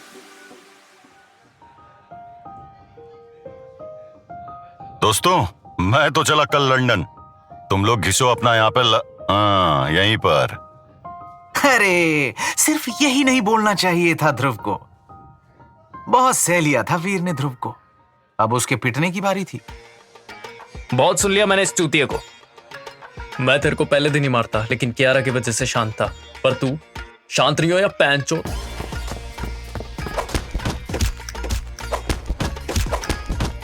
इस इंसिडेंट के बाद वीर और कियारा के बीच लड़ाई हो गई। दोनों ने एक दूसरे से बात करनी बंद कर दी थी। कभी कभी वीर कियारा से बात करने की कोशिश करता, लेकिन कियारा बात नहीं करती। दिन बीतते गए और वीर और कियारा के बीच की दूरी बढ़ती गई। और फिर आया फेयरवेल का दिन। आज मैं कियारा से सारी बात कह दूंगा। अगर मैं आज नहीं बोला तो कभी नहीं बोल पाऊंगा। वो देख, वीर आ गया। अब तो कियारा भी उसकी लाइफ में नहीं है। आज मैं उसे प्रपोज करूंगी। वो सब तो ठीक, लेकिन ये वीर अभी कियारा की तरफ क्यों जा रहा है? इस वक्त कियारा वॉशरूम के नजदीक खड़ी थी। वीर ने सीधा कियारा का हाथ पकड़ा और कैमरा की नजरों से बचते हुए फीमेल वॉशरूम के अंदर ले गया। किस्मत अच्छी थी उसकी, कोई भी लड़की अंदर नहीं थी, वरना काफी पिटाई हो जाती। What the hell, वीर? वीर ने अपने हाथ कियारा के होंठों पर रखे और फिर अपने होंठों को उसके होंठों से मिला दिया।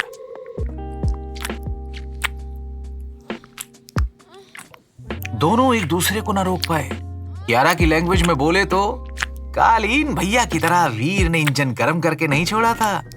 वीर ने तो इंजन इतना गर्म कर दिया कि उसकी गर्माहट कियारा के घर तक पहुंच गई। और फिर क्या होना था? कियारा की शादी हो गई।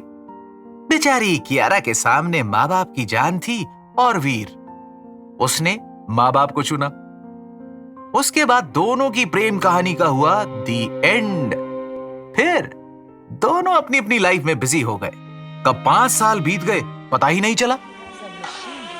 कियारा को लगा था कि वीर कभी वापस नहीं आएगा, लेकिन वो आ गया।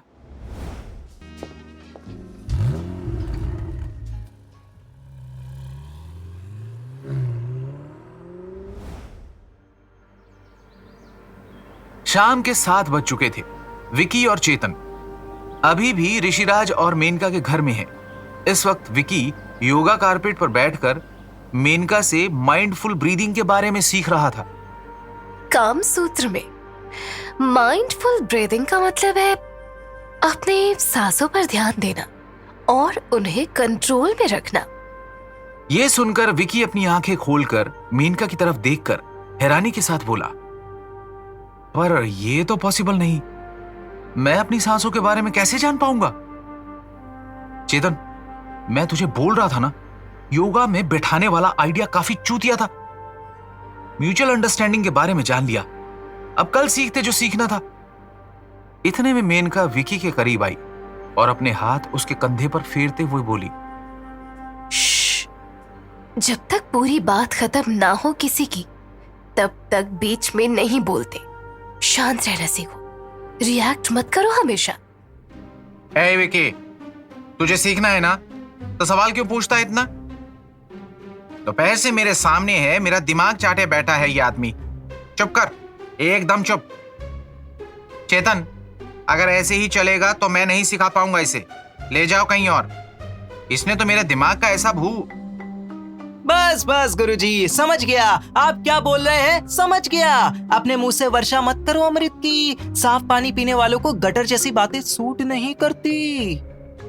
यह कहने के बाद चेतन विकी की तरफ देखकर गुस्से में उसकी तरफ जाता है। उसके नजदीक बैठकर वो धीमी आवाज में विकी से बोला, मेरी बात ध्यान से सुन भोसड़ी वाले। अगर अब तूने इनसे एक भी सवाल किया तो जली हुई लकड़ी डालकर कर दूंगा तेरे चूतड़ों को काले। गर्लफ्रेंड जाए जिंदगी से तो चलता है, लेकिन बीवी जाए जिंदगी से तो खलता है। अबे प्रॉब्लम इनकी टीचिंग मेथड नहीं, ये सामने खड़ी सविता भाभी है। जब ये मेरे सामने खड़ी होती है, मेरा खड़ा हो जाता है। अच्छी बात है ना फिर, ये तो तेरी प्रैक्टिस ही तो है। इसको देखकर प्रैक्टिस कर, पिच पर लंबे समय तक खड़े होने की, और फिर इंटरनेशनल मैच सीधा भाभी के साथ खेलना। बिल्कुल सही। वैसे विकी चाहेगा तो मैं उसके साथ मैच भी खेल सकती हूँ। अफसोस सविता, सॉरी, मेनका जी ने दोनों की बातें सुन ली, लेकिन हैरानी ये थी कि उसने ये बात अपने पति ऋषिराज को नहीं बताई। मेनका, क्या बात कर रही हो दोनों से? कुछ नहीं डार्लिंग। ऋषि को अपना जवाब देने के बाद मेनका ने विकी की तरफ देखा और मुस्कुराते हुए माइंडफुल ब्रीदिंग के बारे में बताने लगी। विकी, माइंडफुल ब्रीदिंग का मतलब सिर्फ अपनी सांसों को महसूस करना ही नहीं है, बल्कि अपने पार्टनर को समझने का भी एक तरीका है। खासकर तब जब तुम अपने पार्टनर के साथ एक इमोशनल और फिजिकल कनेक्शन बनाना चाहते हो। माइंडफुल ब्रीदिंग पार्टनर्स के बीच की इंटीमेसी को और स्ट्रॉन्ग बनाता है। जब आप अपनी सांसों पर ध्यान देते हो तो आप सिर्फ अपने पार्टनर को ही नहीं बल्कि खुद को भी समझने लगते हो। जब पार्टनर्स एक दूसरे को समझने लगते हैं तो उनकी एनर्जी और इमोशंस भी एक तरह से काम करने लगते हैं। विकी, याद रहे, दिन में एक बार बेड पर या कहीं भी बैठकर सिर्फ अपनी सांसों के ऊपर पूरी तरह ध्यान देना। ये एक दिन का काम नहीं है, लेकिन रोज करोगे तो एक दिन जरूर सीख जाओगे। विकी को काम सूत्रा की टीचिंग्स लेते देख चेतन मन ही मन खुद से बोला, हे ऊपर वाले, कोई ऐसा मंत्र फूंक दे, मेरा दोस्त एक झटके में भाभी को इम्प्रेस कर ले। मैं अपने दोस्त को ऐसे तड़पता हुआ नहीं देख सकता। देखो बेचारे की शक्ल, ऐसा लगता है जैसे कोई कांटों के पेड़ की लकड़ी इसके गांड में घुसा के भाग गया है। कितना दर्द है इसकी आंखों में यार। इसके बाद विकी ने आधे घंटे और काम सूत्रा के बारे में जाना और फिर अपने घर के लिए निकल गया। इस बार बाइक चेतन नहीं बल्कि विकी चला रहा था। विकी भोपाल की सड़कों पर अपनी बाइक बहुत ही धीमी रफ्तार में चला रहा था। तो आज कैसा लगा सब सीख कर? अच्छा था भाई, बहुत अच्छा था। अब घर जाकर अच्छे से सांसें लूंगा, उन्हें समझूंगा। ऐसे बोलना।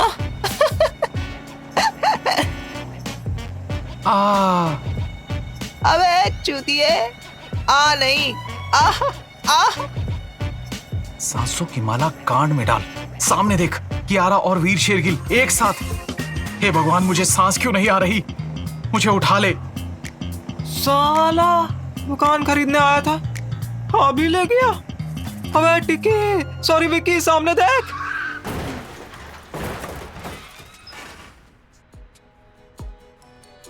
विकी और चेतन के साथ क्या होगा? क्या विकी कियारा से वीर के बारे में पूछेगा? और क्या होगा जब विकी और वीर एक दूसरे के सामने होंगे? विकी और कियारा की कहानी आगे क्या मोड़ लेगी? ये सब जानने के लिए सुनते रहिए लड़की ब्यूटीफुल, सिर्फ और सिर्फ 8 पर।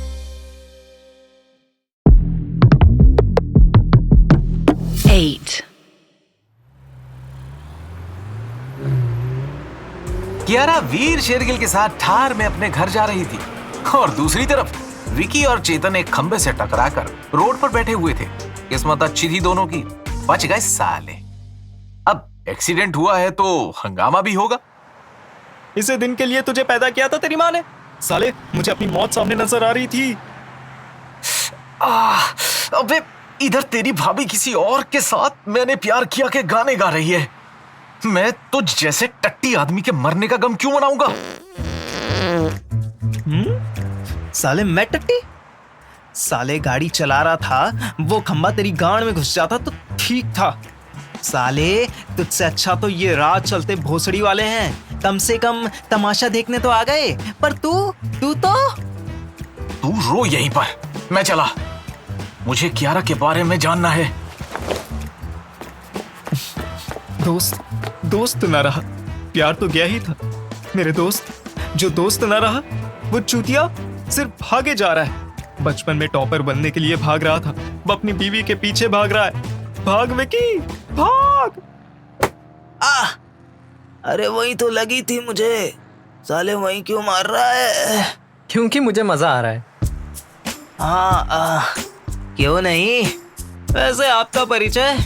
मैं तो आम सा आदमी हूँ, तुम्हारी तकलीफ देखी उंगली देने आ गया। किसी को उठाने की जगह गिराओ।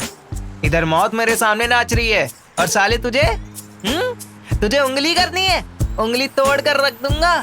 तू जानता भी है मेरा बाप दादा चाचा नाना कौन है?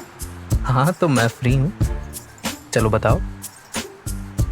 मैं वैसे भी आज निकाला गया हूँ अपनी नौकरी से।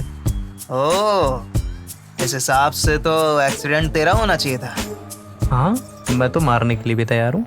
अरे मादरचोद, इसके तो सारे तार उलझे हुए हैं। चेतन अपने दर्द को एक पल के लिए भूलकर उस अंकल को धीमी आवाज में प्यार से बोला, सुनो भाई, बस चरस गांजा मत शुरू कर देना, वरना और बर्बाद हो जाओगे। ये वक्त गुजर जाएगा, आएगा एक नया अंधेरा। मुंह में ले मेरा।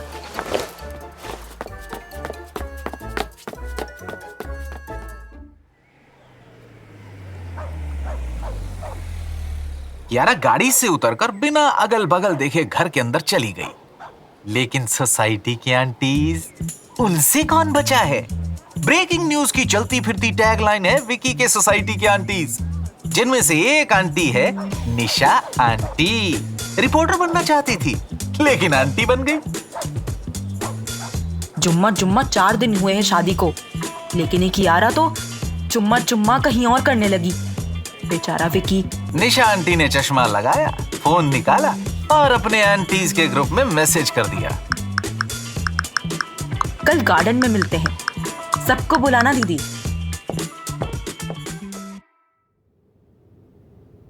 वाह बेटा, जैसे कियारा आई है वैसे तू भी आ गया। विकी को थोड़ी सी चोट आई थी, लेकिन माँ के लिए वो चोट काफी बड़ी थी। चोटिल विकी को देखकर सरिता चिल्ला उठी, जिसकी वजह से सो रहे विकी के पापा भी उठ गए। क्या हुआ मम्मी? इसको तो चोट आई है। विकी, तुम्हें ये चोट कैसे आई? अरे वो मैं जरा। क्या? बोलो क्या? कुछ नहीं, मैं ठीक हूँ। कियारा बेटा, विकी का ध्यान रखो। चोट उसे लगती है, उससे ज्यादा दर्द मुझे होता है। जी मम्मी।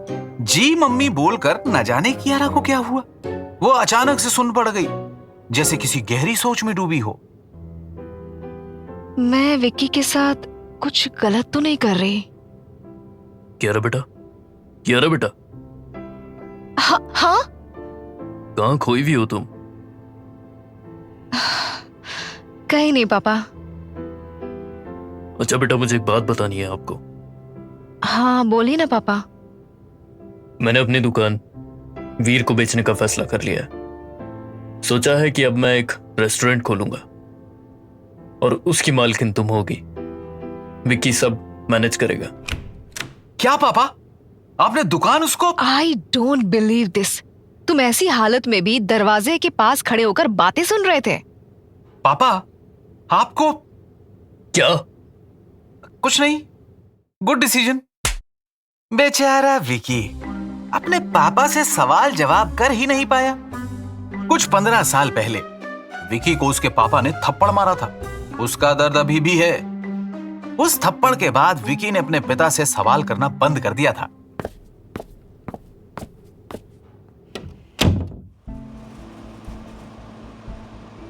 कमरे में एसी की आवाज के अलावा सब स्थिर था। विकी एक कोने में बैठा था, कियारा दूसरे कोने में। दोनों के दिमाग में हजारों चीजें चल रही थी, लेकिन दोनों शांत थे। ठीक उसी वक्त विकी का दिल किया कि वो सीधा कियारा से विकी के बारे में पूछ ले, लेकिन तभी उसे मेनका और ऋषिराज की बोली हुई बातें चारों तरफ सुनाई देने लगी। काम सूत्र के हिसाब से अपने पार्टनर पर शक करना भी एक म्यूचुअल अंडरस्टैंडिंग है। शक मत करो कभी। रिलेशनशिप में शक सीधा मतलब यू आर फक। विकी ने खुद को संभाला और फिर कियारा की तरफ देखकर धीमी आवाज में बोला, तो आज क्या क्या खरीदा? इसका जवाब मैं तुम्हें बाद में दे सकती हूँ। मुझे तुम ये बताओ कि तुम्हें चोट कैसे आई है? वो मैं बाइक से गिर गया था, पर don't worry, I am fine now. Sure ना? हाँ बिल्कुल। मोमेंट बन रहा है धीरे धीरे। दोनों एक दूसरे के साथ थोड़े से कंफर्टेबल तो हुए हैं, चोट के बहाने ही सही। लेकिन कियारा आज जाग रही है। आमतौर पर कियारा जल्दी सोती थी, लेकिन आज नहीं सोई। ये देखकर विकी को अंदर से काफी अच्छा लगा। वो मन ही मन खुद से बोला, चोट खाकर दर्द नहीं, सुकून मिल रहा है। वैसे आप पढ़ने में कैसे थे? मैं अपने स्कूल और कॉलेज का टॉपर रहा हूं। अच्छा, आपने मुझे क्यों चुना? Why me? मुझे हमेशा से सुंदर लड़की से शादी करनी थी, और तुम काफी सुंदर हो।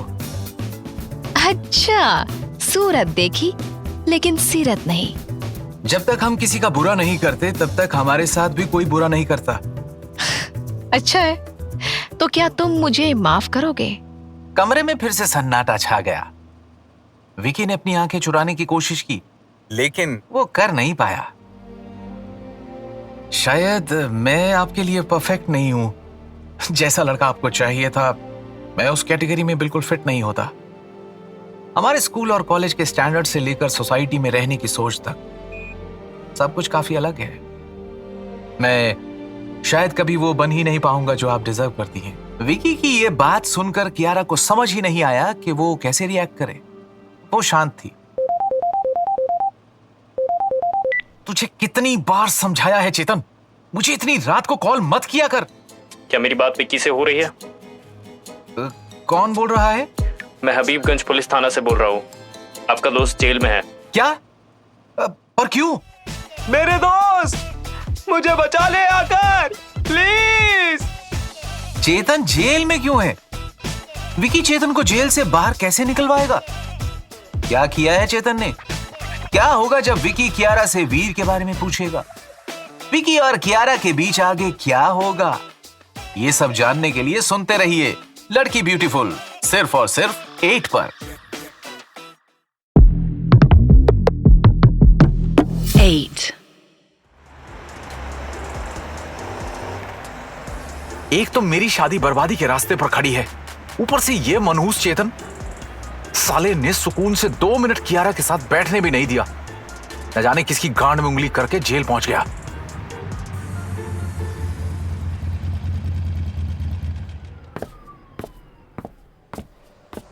हाँ बोलो, क्या काम है?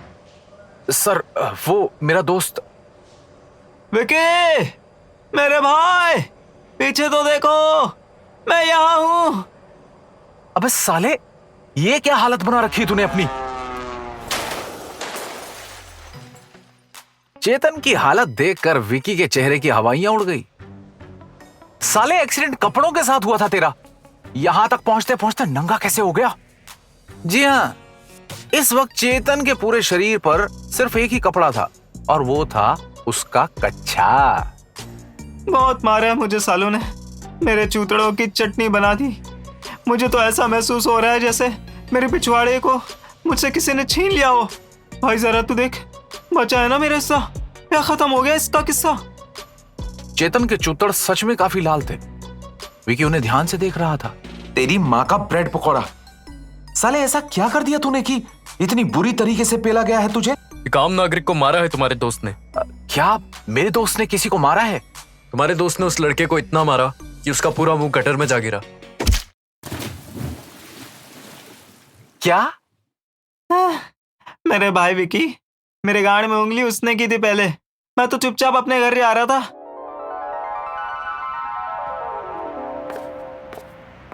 3 घंटे पहले चेतन चुपचाप अपने घर की तरफ जा रहा था, लेकिन तभी कौन है रे मादरचोद? अचानक चेतन के सर के ऊपर कोई पीछे से बाल्टी रखकर भाग गया। सोलो, मैं भी बहुत प्रैंक्स देखता हूँ। अब आओ तुम्हारा, तुम्हारी बाल्टी तुम्हारी गांड में ना डाल दी ना तो मेरा भी नाम चेतन नहीं। अपनी आंखों को चारों तरफ घुमाते हुए चेतन आगे बढ़ रहा था। तभी उसकी नजर अपने से कुछ दूर खड़े एक आदमी पर पड़ी, जिसके हाथ में कैमरा था, जिसकी वजह से उसका गुस्सा 7वें आसमान पर पहुंच गया। फ्रांस के 14।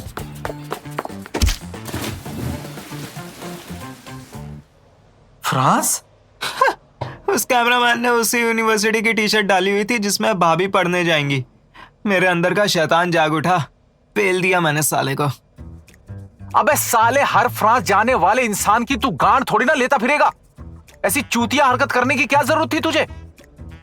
सॉरी भाई, टीवी में डांस इंडिया डांस और देश में फ्रांस, साला दोनों से नफरत हो गई है मुझे। अब तेरा भरत मिलाप खत्म हो गया है तो यहाँ साइन कर और ले जा अपने दोस्त को। जी सर। विकी ने चेतन को उसके घर छोड़ा और अपने घर की तरफ निकल गया। अफसोस, पूरे रास्ते वो भी सिर्फ फ्रांस के बारे में ही सोच रहा था।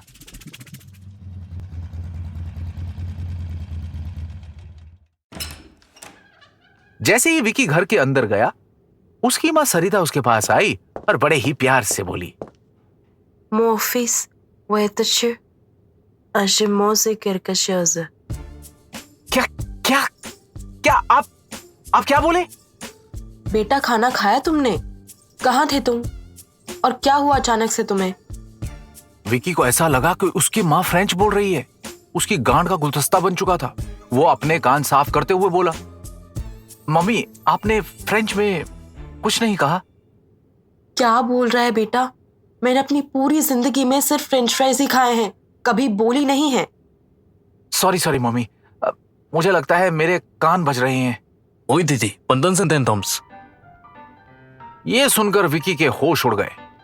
उसने जब पीछे मुड़कर देखा तो उसके पापा दोबारा गुस्से में बोले, अरे सुनाई नहीं देता क्या तुझे? कहाँ था तू? विकी हैरान था। वो अपना मुंह बनाते हुए धीमी आवाज में खुद से बोला, साला इससे पहले मुझे पागल कुत्ते की गाड़ी उठाकर ले जाए, मैं यहां से चला ही जाता हूं। अपने बेटे को बिना कुछ बोले कमरे में जाते देख सरिता हैरानी के साथ बोली, मेरा बेटा शादी के बाद बिल्कुल बदल गया है। न जाने कियारा ने इस पर क्या जादू टोना किया है। आजकल तो मुझसे सीधे मुंह बात नहीं करता। होता है। शादी के बाद एक मर्द चूतिया हो जाता है। अच्छा, तुम्हारे कहने का मतलब?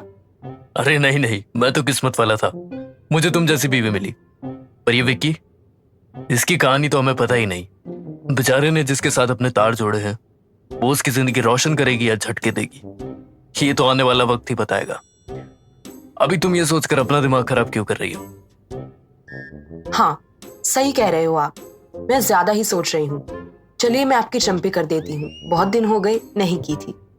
अरे वाह, क्यों? जहां एक तरफ विकी के मम्मी पापा अपने कमरे में चैन की नींद सोने के लिए निकल गए, वहीं दूसरी तरफ जैसे ही विकी अपने कमरे में घुसा, वो बेचैन हो उठा। उसके होश उड़ गए थे क्योंकि उसकी बीवी कियारा एकदम सेक्सी नाइट गाउन में बेड पर बैठी हुई थी।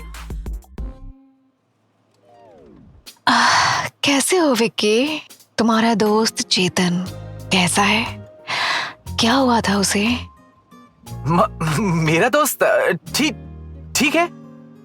उसके गटर में पुलिस घुस गई थी। क्या? सॉरी, उसने किसी को गटर में गिरा दिया था, इसलिए उसे पुलिस उठाकर ले गई थी। चेतन भी ना अजीब है एकदम। हाँ।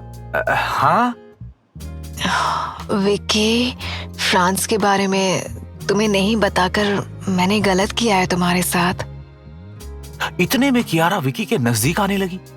कियारा को नजदीक आता देख विकी के दिल की धड़कन और तेज होने लगी। वो धीमी आवाज में बोला, नहीं कियारा जी, आपने जो किया एकदम सही किया। कियारा विकी के एकदम नजदीक आ चुकी थी। उसने तुरंत विकी के होंठों पर अपने हाथ रखे और विकी के करीब जाकर धीमी आवाज में बोली, आज मेरे पीरियड्स का 3रा दिन है और मैं बहुत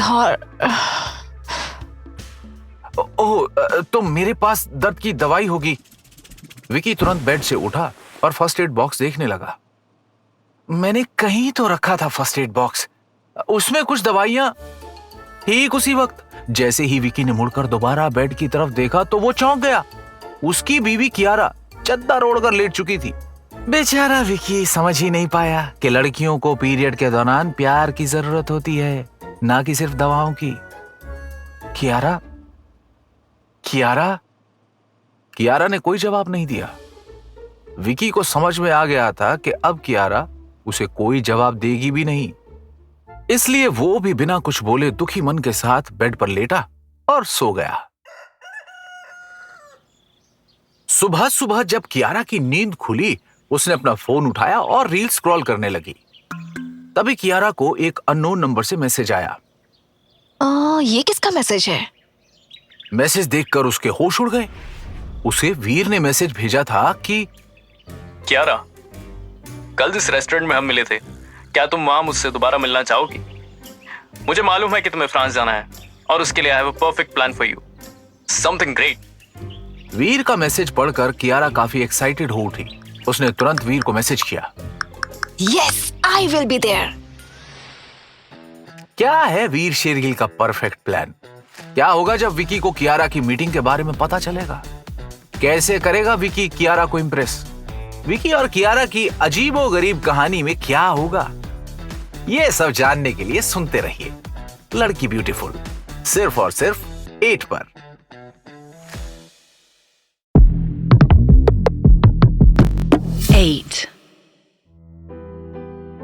आधुनिकता के दौर में तरक्की का एक ताजा नमूना ये भी है कि चैट्स में मन की बात लिखने के बाद भी लोग उसे डिलीट फॉरएवर कर देते हैं, जैसा कि कियारा ने किया। पहले तो उसने एक्साइटेड होकर वीर से मिलने की हामी भर दी, लेकिन जब उसने विकी का चेहरा देखा तो उसे न जाने क्या सूझा। उसने अपना मैसेज डिलीट कर दिया। नहीं, मैं ये सब नहीं कर सकती। वीर वॉज माई पास्ट। मैं अपने अतीत को दोबारा अपने नजदीक लाने की गलती नहीं कर सकती। ये कहते ही कियारा ने अपने फोन बगल के टेबल पर रखा और वॉशरूम की तरफ चली गई।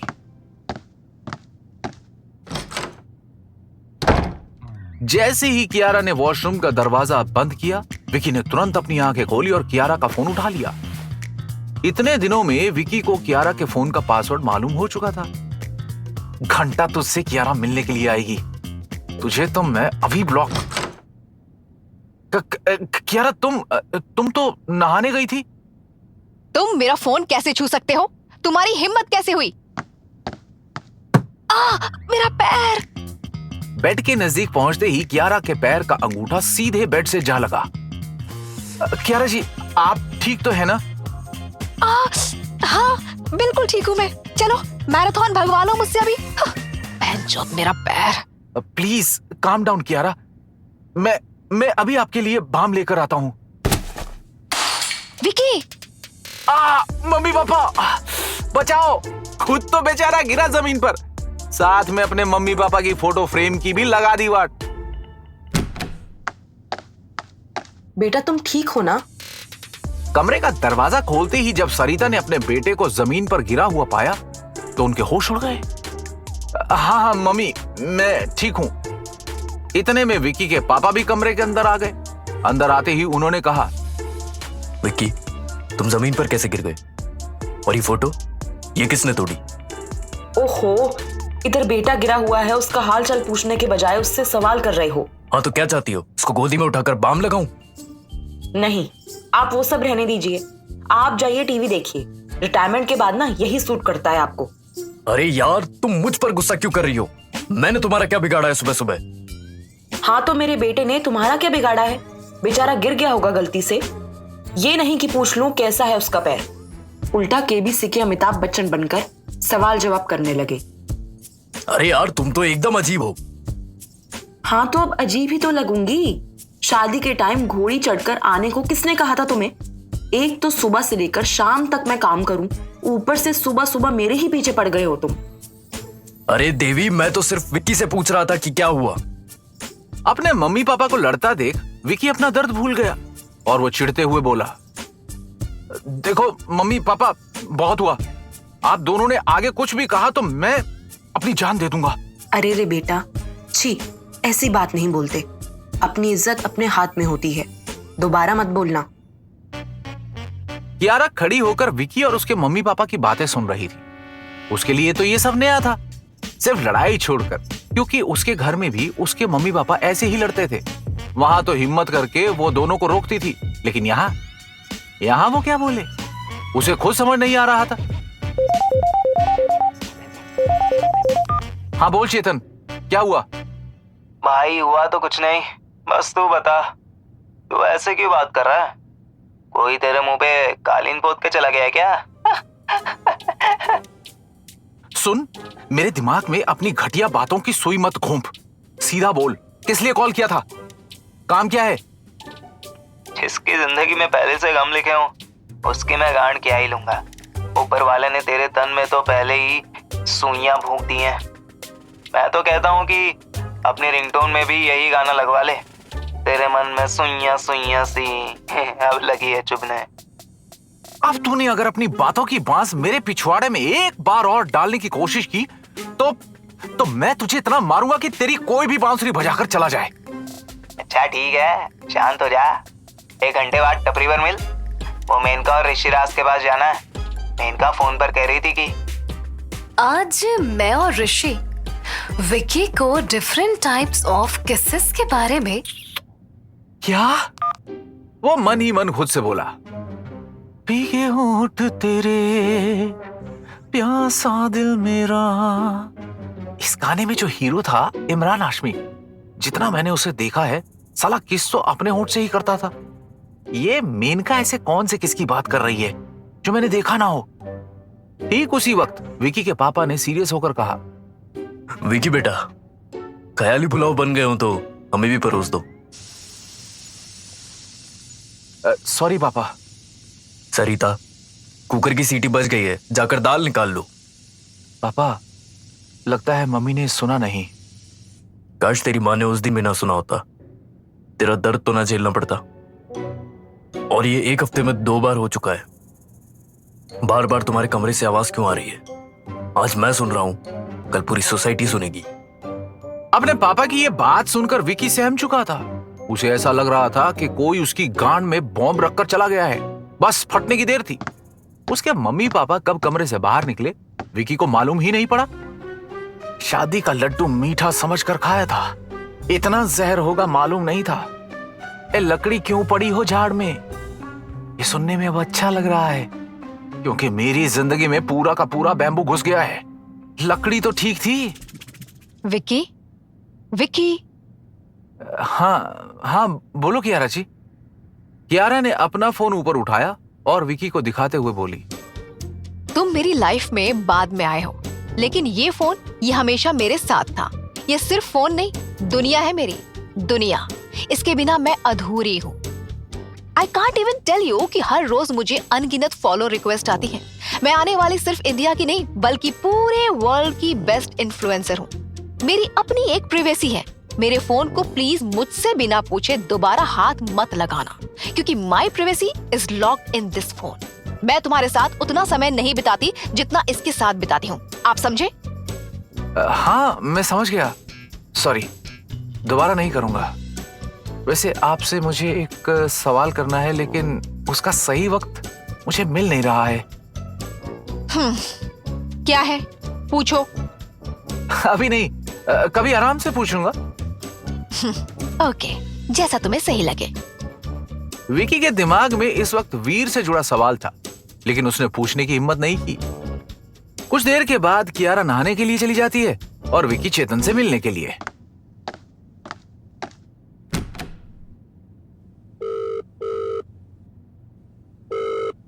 वीर सुन, डेट पर नहीं चल रही हूँ तेरे साथ, मुझे सिर्फ फ्रांस से मतलब है।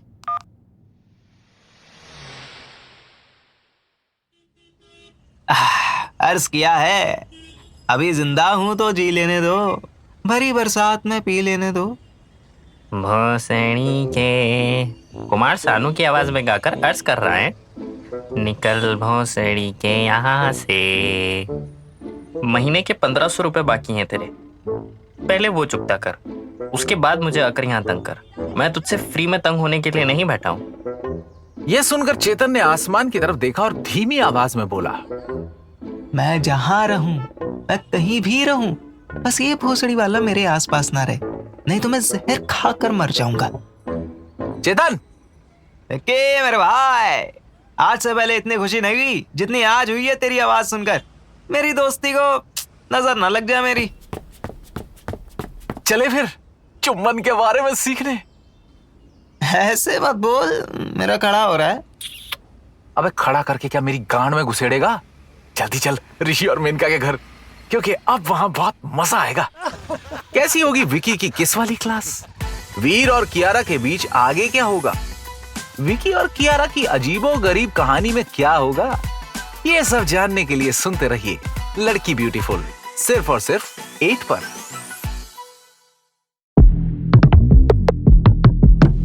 8